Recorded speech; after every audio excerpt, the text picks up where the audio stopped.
ಇನ್ನು ಮುಂದೆ ನಿಮ್ಮ ನೆಚ್ಚಿನ ಧಾರಾವಾಹಿಗಳ ಫುಲ್ ಎಪಿಸೋಡ್ಗಳು ಸನ್ ನೆಕ್ಸ್ಟ್ ಆಪ್ನಲ್ಲಿ ಮಾತ್ರ.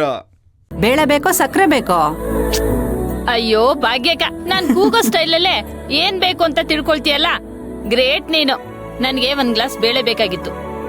ಅಲ್ವೇ, ನಿನ್ ಗಂಡತ್ರ ಅಂತೂ ನಿನ್ ಬೇಳೆ ಬೇಯಿಸ್ಕೊಳ್ಳಿಲ್ಲ. ನಿನ್ನ ಇಡೀ ಸಂಸಾರದ ಜವಾಬ್ದಾರಿನ ನಿನ್ ತಲೆ ಮೇಲೆ ಹೊತ್ಕೊಂಡ್ ನಡೀತಿದೀಯ. ಹಿಂಗೆ ಆದ್ರೆ ನಿನ್ ಮುಂದಿನ ಬದುಕಿನ ಗತಿ ಏನು? ಅಯ್ಯೋ ಭಾಗ್ಯಕ್ಕ, ನನ್ಗಂತ ಭಾಗ್ಯಗಳಿಲ್ಲ ಅಂತ ಅನ್ಬಿಟ್ಟೆ ದೇವ್ರು ನಿನ್ನಂತ ಭಾಗ್ಯಕ್ಕನ್ನ ಕೊಟ್ಟಿದ್ದಾನ್ ನೋಡು. ಅಷ್ಟ ಸಾಕು. ಕಾಲ ಹೇಗೆ ಇರುತ್ತೇನೆ?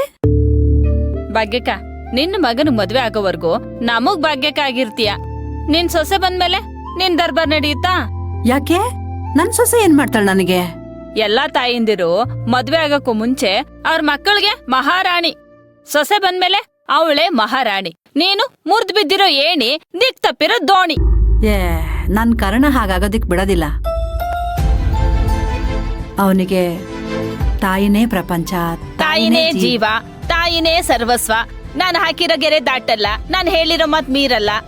ಭಾಗ್ಯಕ್ಕ, ಈ ನಿನ್ ಡೈಲಾಗ್ ಕೇಳಿ ಕೇಳಿ ನನಗೂ ಬಾಯ್ಪಟ ಆಗೋಗ್ಬಿಟ್ಟಿದೆ ನೋಡು. ನೋಡು ಭಾಗ್ಯಕ್ಕ, ಈಗ ಕಾಲ ಬದ್ಲಾಗಿದೆ. ಜನ ಮನೆ ಕಟ್ಟೋ ಬದ್ಲು ಸಂಬಂಧಗಳ ಮಧ್ಯೆ ಗೋಡೆ ಕಟ್ತಿದ್ದಾರೆ. ನೀನು, ನಿನ್ ಮಗ, ನಿನ್ ಸೊಸೆ 3 ಜನನು ಒಂದೇ ಕಾಂಪೌಂಡ್ ಅಲ್ಲಿ ಇರ್ಬೇಕು ಅಂತ ಆ ದೇವ್ರ ಹತ್ರ ಬೇಡ್ಕೊ. ಯಾವುದೇ ತಾಯಿಗೆ ಬೇಡೋ ಪರಿಸ್ಥಿತಿ ಬರಬಾರ್ದು ಪದ್ಮ. ನನ್ ಕರ್ಣ ಎಲ್ಲರ ಹಾಗಲ್ಲ.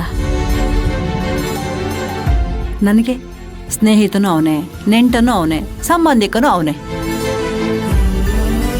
ಅವನ ಮನ್ಸಲ್ಲಿರೋದೇ ನನ್ನ ಮನ್ಸಲ್ಲೂ ಇರೋದು. ಅವನೆಷ್ಟೇ ಎತ್ತರಕ್ಕೆ ಹೋದ್ರು, ಯಾರದೇ ಸ್ನೇಹ ಸಂಬಂಧ ಬೆಳೆಸಿದ್ರು